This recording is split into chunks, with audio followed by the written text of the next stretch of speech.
Hello and welcome to the Ice Guys, brought to you by the National Hockey Now Network. This is the show that takes you into the world of the National Hockey League. Every game, every day, from a betting perspective. With pro sports handicappers, Ian Cameron, Alex B. Smith, and various guests from the world of hockey and sports betting. And now, here's your host, Ian Cameron. Welcome to the Ice Guys, presented by National Hockey Now, Sunday, January the 15th. Ian Cameron with you. This is going to be a very, very brief show today. We've got a 30-minute hard out today, so we're going to really rip through these games. Not going to do too much of a recap today from last night. It was obviously a huge, huge Saturday of NHL action, but we will just briefly talk about the fact that from a betting standpoint for yours truly, it was actually a solid day overall. Frustrating to have the best bet land with a push, though, I will say that. Was Lightning and Blues over the total of 6, and we had a scoreless third period, unfortunately, in that game. But the results for me were pretty solid yesterday. We cashed in with a couple of underdogs, which was nice to see. The Buffalo Sabres got it done against Nashville. Favorable spot for Buffalo there. I went to the well with Edmonton, even though they were on a back-to-back against a rested Vegas Golden Knights team. And Edmonton gets the job done. Piece by piece, brick by brick, as they say. Jack Campbell's getting some level of confidence back for the Oilers in net, which is definitely good to see. And that was interesting. The Leafs, I had a shot with them. They fell short against Boston. That was a terrific, terrific hockey game. Made me start to think, wouldn't it be great if we saw a playoff series one more time with those two teams? I mean, that was just an outstanding game. Had a little bit of everything, some nastiness, physicality, intensity, great goaltending. Allmark and Murray made some big saves, some nice goals that were scored as well. Pretty passing play. The first Bruin goal, Marchand to Bergeron, was a beautiful thing. The Matthews goal that tied the game for the Leafs was just a terrific individual effort. An incredible fight as well in that game with Wayne Simmons and Nick Foligno. I mean, that game had everything. It was just outstanding and makes you think about the possibilities just as a fan, about how exciting it could be to see those teams maybe down the road in the playoffs. But overall, it was a solid Saturday. Let's get right into the games. Now, what we're going to do today is we're going to obviously talk about all three games on the Sunday slate, but we do have two games tomorrow on Martin Luther King Day that begin at 1 p.m. Eastern, and they will begin before we start the Ice Guys show tomorrow. So what we'll do is we'll talk Flyers, Bruins, and Panthers, Sabres, the two games at 1 o'clock p.m. Eastern. Tomorrow, we'll talk about them here on this show. And then tomorrow when we're on, we'll just start with Detroit and Colorado, which is at 3 p.m. Eastern on Monday. So that's the agenda, if you will, for today's show. So with that in mind, let's get into today's card. Just three games for the Sunday slate. We'll begin in New York with the Montreal Canadiens and the New York Rangers. Rangers minus 300, huge home favorites, as you'd probably expect they would be in this matchup, and the total sitting at 6 across the board. You look at it from a Montreal standpoint, that's now, for me at least, 2 games in a row where, after a trend that was just so strong coming out of the Christmas break, was taking the opponent of the Montreal Canadiens and bet their team total over. That's now 2 games in a row. They've at least showed some level of improvement on the defensive end of the ice. The Montreal Canadiens, obviously, they still lost 2-1 to the New York Islanders.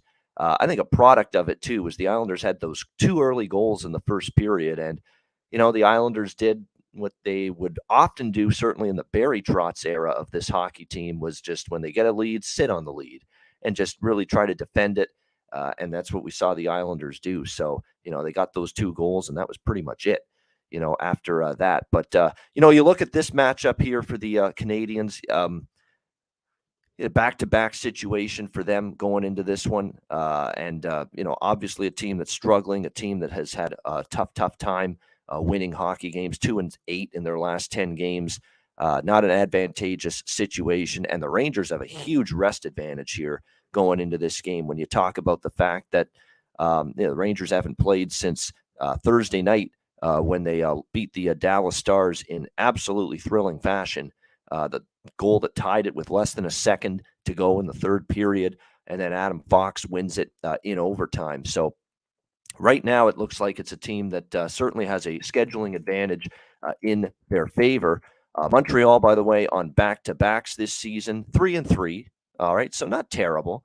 500 record for the Montreal Canadiens on the second night of back-to-back games this season. We don't have goalies confirmed yet. We do expect it to be Jake Allen, you would think, for Montreal after Samuel Montembeault was in net last night against the Islanders. Back-to-back, you would expect Allen in tonight. Shesterkin should be the goalie for the Rangers here simply because, they've been off for 2 days. That being said, they do have a back-to-back, the Rangers. This is the front end of a back-to-back. They're in Columbus tomorrow night. Do they go with Halak against his former team today? That's a potential. So this is not a game I've bet yet. This is a game I quite likely won't bet as of right now. I mean, I don't want to lay minus 300 with the Rangers, even with the rest advantage. I just don't want to do that. But at the same point in time, I'm not interested in Montreal at all. And certainly not on a back-to-back situation, even at a big underdog price. Keep in mind, too, Montreal, still, like I said, Goulet and Matheson out on the blue line. Big absences. They miss Brendan Gallagher, too. Like, he's just someone that will stir things up. If the team's flat, not playing well, he'll get it rocking and rolling, a big hit, crash the net, something like that to get the team emotionally invested into the hockey game. And when Brendan Gallagher's injured, which he is right now, obviously you don't have that if you're the Montreal Canadiens. It is worth noting, though, the New York Rangers are a little bit banged up going into this game as well. They just had to put Julien Gauthier on IR. The breadman, Artemi Panarin, right now is day-to-day due to an illness, and they are another team. We talked about the Jets had an illness bug running through the team. The New York Rangers have one going through the team a little bit. Panarin, Ryan Lindgren, the defenseman, is also suffering from this same affliction. Chris Kreider, upper body injury for him. He missed the last game, doubtful as well today. And again, due to the illness of Vitaly Kravtsov, the young 23-year-old, also maybe out today for this game, all due to the illness. For Panarin, for Lindgren, and for Kravtsov, it's all illness-related right now for the New York Rangers. So, you got a team that's a little bit of a bug running through the team, laying minus 300. You might see Halak instead of Shesterkin. So, you know what I mean? It could be a little bit of a risk. I mean, if this is like a one-goal game in the third period late, it wouldn't totally surprise me in this one because Montreal actually has been competitive here the last couple of games, and that's not a position you want to be in when you're laying minus 300. So when I look at this matchup here in this game with the Canadiens and Rangers, it's a pass right now. I think if I get Halak in net, I might take a shot with the over, but that's a maybe. That's a wait and see approach for me until we get confirmations of who's in net. Plus, I want to see if Panarin's a big loss offensively for the New York Rangers because he sets up so much for this hockey team. So this is just going to be a wait and see. I think if you like the Rangers, the best way to approach it is the first period puck line. You're going to get obviously decent value there, better number, better price, better than anything you'll get in terms of other certain wagers in this game. You could also do the Rangers and over 5.5 combo. And again, I've talked about how the combo bets are definitely worth looking at when you're talking about trying to get yourself involved with backing favorites in this kind of price range. All right, next up, we've got the Vancouver Canucks and Carolina Hurricanes. Carolina minus 280 home favorites, 6.5 the total in this one. Both of these teams were in action last night. Carolina, a home win against the Pittsburgh Penguins by a score of 2-1. And the Vancouver Canucks, yet another loss, yet another game where the opponent scores at least 4 goals, which has been just a constant theme for the Canucks all season. Their 4th straight loss. They've lost all 4 games on this road trip that started in Winnipeg and has gone through the East, Pittsburgh, Tampa Bay, Florida, losing all 3 games. Granted, the schedule's been brutally tough for Vancouver. That being said, they're just not winning hockey games. And now it doesn't get any easier for this reeling team as they go on a back-to-back here and face the Carolina Hurricanes. So difficult spot for Vancouver, no question about that. Let's see who's in net for these 2 teams as well here tonight. It'll be interesting to see where they go. Of course, Freddie Anderson got the start last night for the Carolina Hurricanes against the Pittsburgh Penguins, his 2nd straight start in net for them. And look, 35 shots he faced. He only allowed 1 goal. So you got to give him credit. He was very good. And that's the question with Anderson. Can he maintain a strong, high level of play amid all the injuries he's had over the last few years? And that was a positive development that he played that well last night for the Carolina Hurricanes. So he started last night. This is obviously back-to-back. The Carolina Hurricanes still have all 3 goalies with the big club. They haven't sent anybody down yet. I think eventually they're going to have to. Optimally, you don't want to carry 3 goalies on your roster long term. You eventually want to make a decision here and send one of them down to the AHL. The question is going to be, who is that going to be? But right now, it sounds like it could be Pyotr Kochetkov in net here for the Hurricanes. But again, we don't have 100% confirmation on that. I mean, when you look at this Hurricanes team, they had that 4-game losing streak, which was a bit of a mirage 4-game losing streak because, when you assume 4-game losing streak for a team, you assume, they're not playing well. They're playing poorly. They're just not playing their best hockey. Well, that wasn't necessarily the case with Carolina during that 4-game losing streak. In fact, three of those games, they outshot the opponent. 2 of them, they outshot the opponent and outplayed the opponent very heavily, and they just did not get the results to go with it. So you knew that team was a 4-game losing streak, but in a few of those games, they were playing better than the final score would indicate. And sure enough, they've now won 2 in a row against Columbus and Pittsburgh to get themselves out of that little funk. And now they have this Vancouver team. Look, it's very simple right now with the Canucks.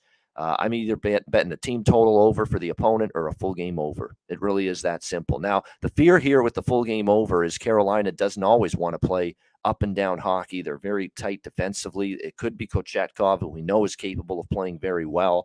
So that would be the fear right now of betting an over involving Carolina, but it's the only way I could play it from a total standpoint. There's no freaking way, none, that I'm taking a Vancouver game under right now. No way.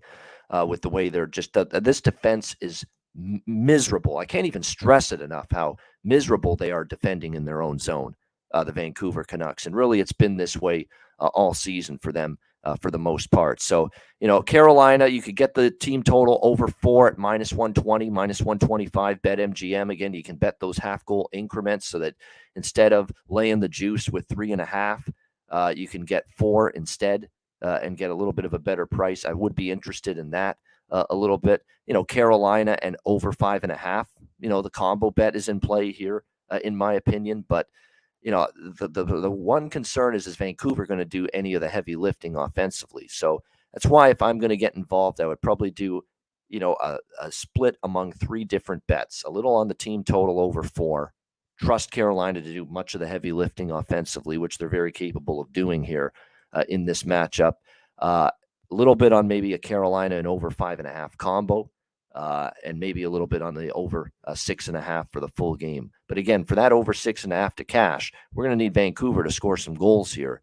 Though that's the one thing they have been doing, though, and they've been doing so against good teams as well. Let's also not totally lose sight of the fact that in this 4-game losing streak for the Canucks, they've scored 15 goals in those 4 games. They scored 4 against the Jets, 4 against the Pens, 4 against the Lightning, 3 goals last night against the Panthers. So it's not like they haven't been scoring goals here, the Vancouver Canucks. So that's what I'm going to do. We're going to do a little three bets. We're going to do smaller bets because we don't want to just go big on each of them. If you're going to attack one single game in multiple ways, you've got to just spread it out with smaller bets, and that's exactly what I'm doing with multiple smaller sized wagers in this game with Canes team total over 4 -125, Canes and over 5.5, full game over 6.5. That's what we're going to look toward here in this one. All right, Arizona and Winnipeg. We've got Winnipeg -350, home favorites, 6 the total in this one. The Coyotes, you got to wonder if Tank for Bedard is on it and full steam ahead for the Coyotes because they just can't get out of their own way. They didn't play that bad. In fact, Minnesota was very, very lackadaisical last night and still got the victory 2-1 over the Arizona Coyotes. But Arizona has now lost 8 in a row. It's difficult to, back this team at the moment. The Jets have won 7 of their last 9 games. They're playing very well again. They had that loss against Detroit, which was really a one-off where, they just didn't have a good game. They had a clunker. It was probably Connor Hellebuck's worst game of the season. in net, and they bounced back. They beat the Sabres and the Penguins back-to-back games since then. They pretty much dominated the Arizona Coyotes. They've won 4 straight, 5 of the last 6 head-to-head meetings against the Arizona Coyotes. We'll see if that keeps going here in this one today. You look at who's going to be in net. Vejmelka will be in net once again for Arizona in this game. And again, the key with the Jets, too, is that they are about as healthy as they've been in a very long time. The only 2 regulars and key contributors that are still out are Mason Appleton on up front and Logan Stanley on the blue line. Other than that, this is a team that has become very, very,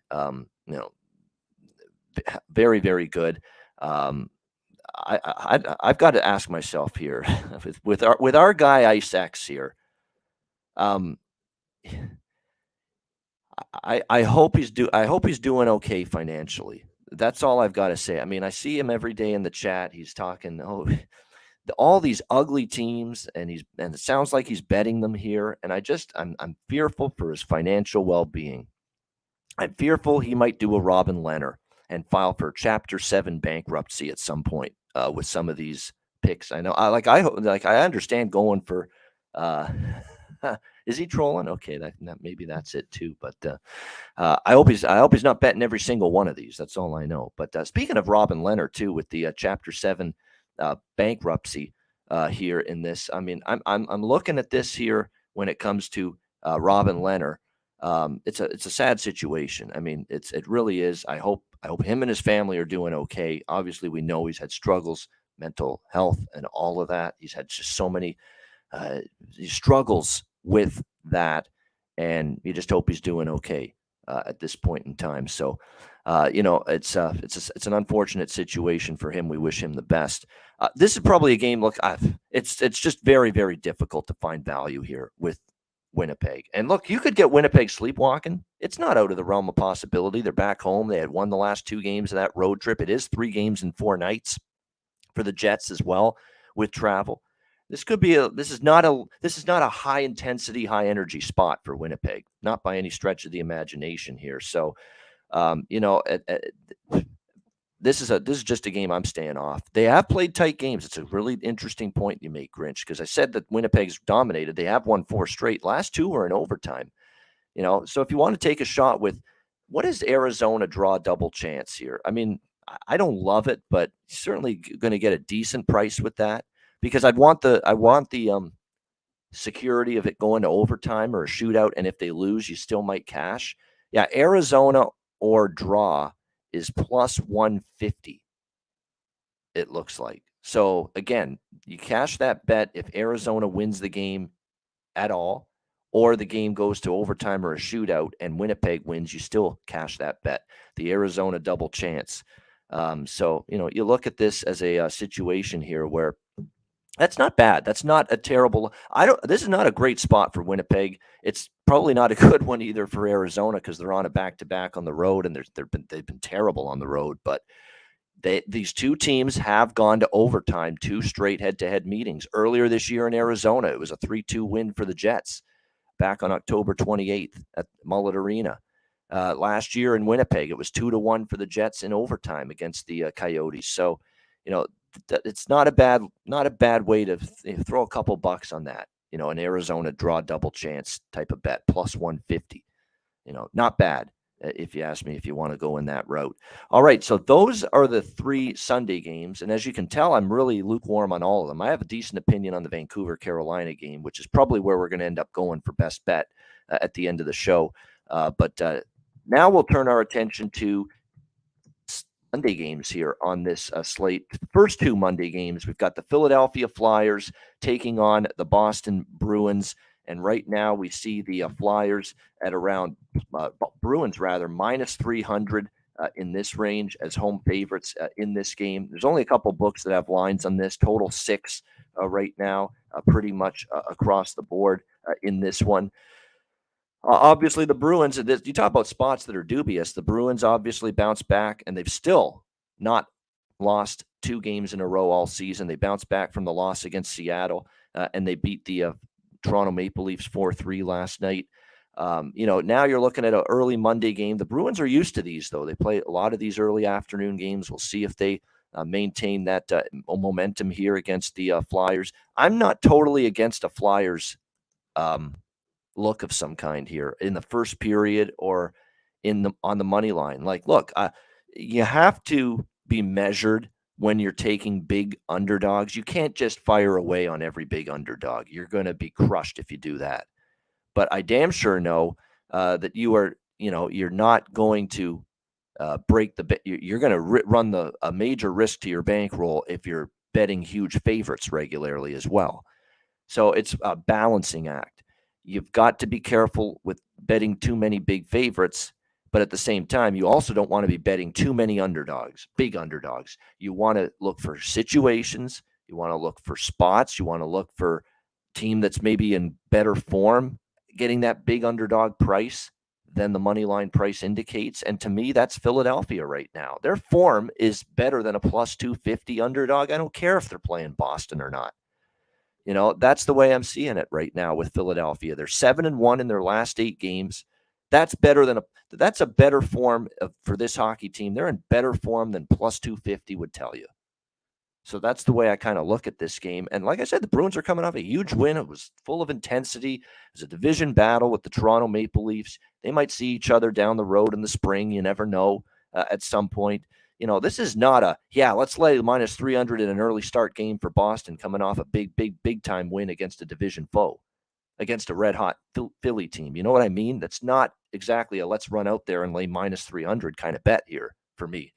In this game. So I am very much interested. Now, again, this is tomorrow, Monday afternoon. Let's see who the goalies are. Let's see what the status injury-wise is for both of these teams right now, because we do have, obviously, for the Flyers, couple absences. There is some chatter that Couturier and Atkinson, who are on IR for the Flyers, might be returning in the near future. Of course, Jake DeBrusk is going to be out long-term. The Bruins do have plenty of depth, so they can survive being without him, and they've shown that already. But when I look at this matchup, this is definitely potential for a live road underdog, in my opinion here. So as of right now, I'm leaning toward a Philly first period full game money line split. Again, I think if you're going to fade Boston, you have to make first period part of the equation. Because how many times have we seen the Bruins start slow, come back, and still win the game? So you don't want to that's why you don't want to put the whole thing on the full game, usually, if you're going to fade the Bruins. They've been a very good comeback team.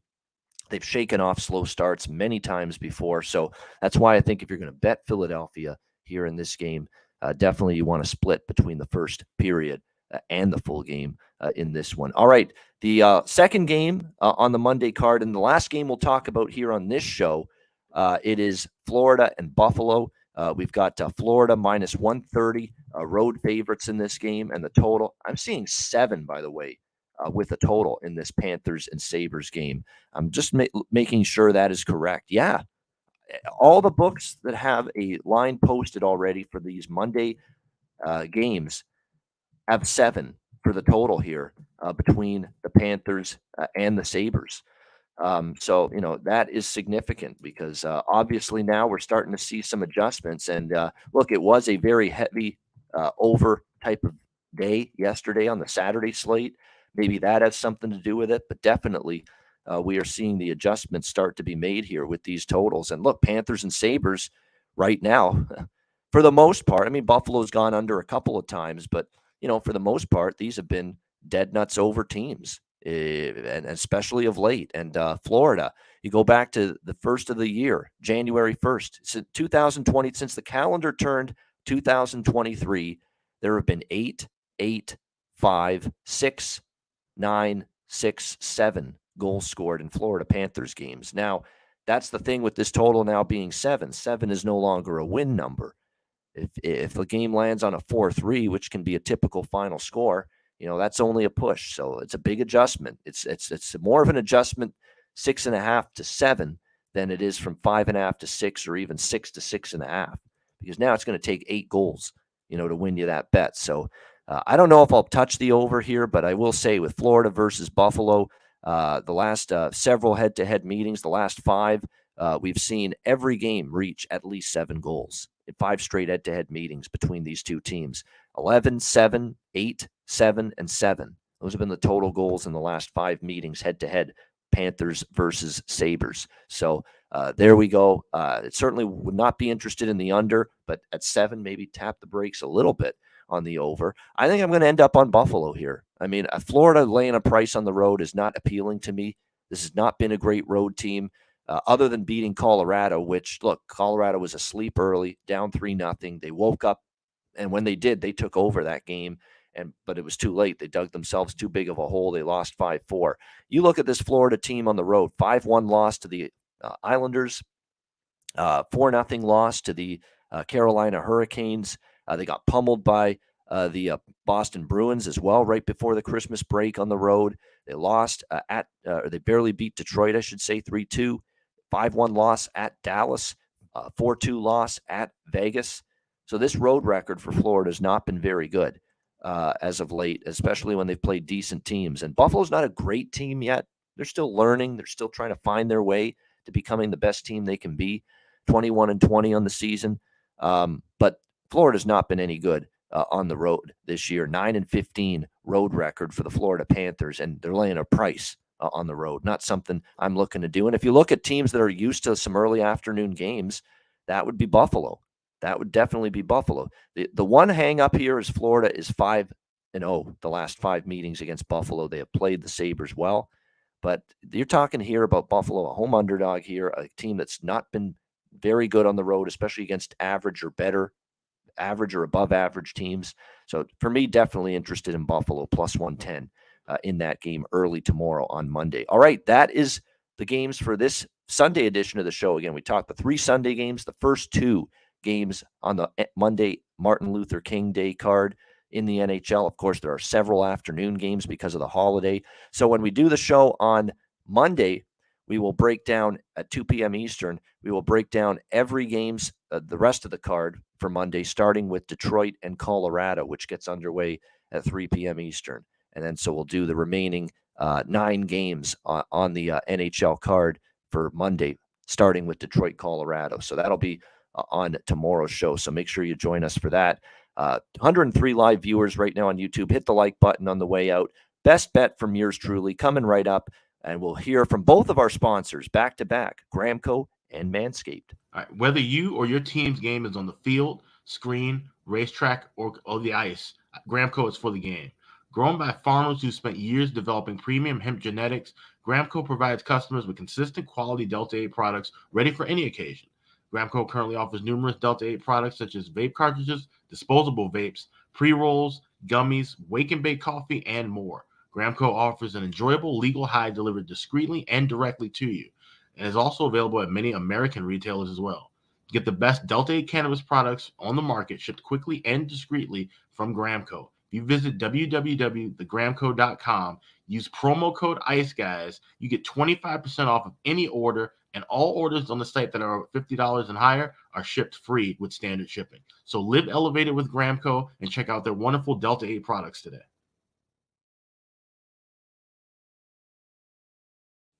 Support for the Ice Guys is brought to you by Manscaped, our good friends at Manscaped, who are the best in men's below-the-waist grooming. Their products are precision-engineered tools for your family jewels. Manscaped's Performance Package, the ultimate men's hygiene bundle. Join over 7 million men worldwide who trust Manscaped with this exclusive offer for you, courtesy of the Ice Guys. Get 20% off of any purchase and free worldwide shipping with the promo code Ice Guys. That's promo code Ice Guys, all one word, ICEGUYS at manscaped.com. If my math is correct, that's about 400 million balls that you can help preserve with manscaped.com using the promo code Ice Guys. You get the Performance Package 4.0. It is a game changer. The Lawnmower 4.0. It takes care of this, among other things. It'll keep you trim as can be. The Lawnmower 4.0, waterproof. Same thing with the Weed Whacker, which takes care of your ear hair, nose hair. I mean, nose hair in particular. You know, I'm getting up there in age, and nose hair is becoming definitely more of an issue. This will take care of it. It feels like someone's tickling the inside of your nostrils sometimes. It pisses the hell out of me. It bothers me. I need to take care of that shit. This will take care of it for you. The Weed Whacker makes part of the package that you get with your Manscaped purchase, and the Manscaped Performance Package 4.0. You also get the ball toner. You also get the ball deodorant, keep you smelling good and looking good and feeling good down in the nether regions. This package is really going to make you feel good and look good and look better, slim, trim. That's what it's all about. And manscaped.com can help you out with that. So make sure you take advantage of this. Manscaped.com. Get 20% off and free shipping with the promo code IceGuys at manscaped.com. That's 20% off with free shipping at manscaped.com, and use the promo code IceGuys. Unlock your confidence and always use the right tools for the job with Manscaped.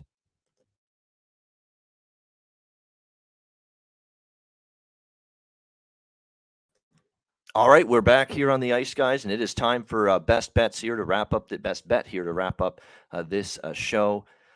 All right, it's going to be the Vancouver-Carolina game, and I'm just determining which of the three that I'm going to be betting in that game is the best method and the best approach.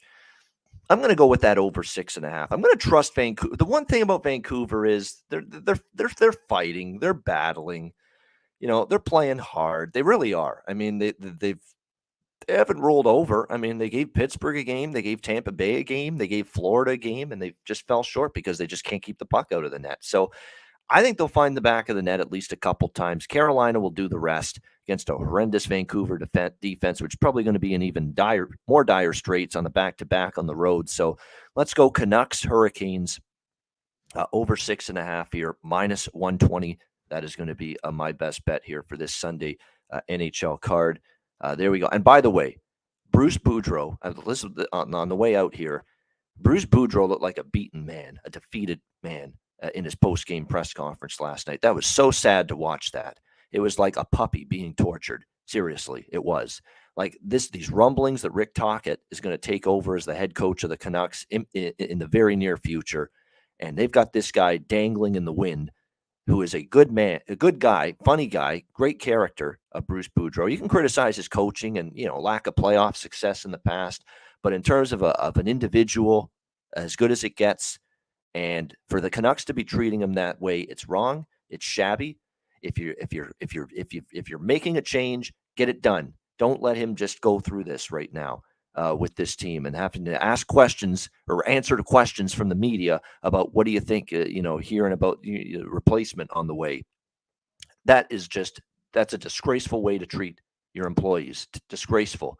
Say what you will. Yeah, it hasn't gone well. I get it. You're not happy. But I expect more from Jim Rutherford, who has been around the block, who for the most part has treated everybody with grace and class.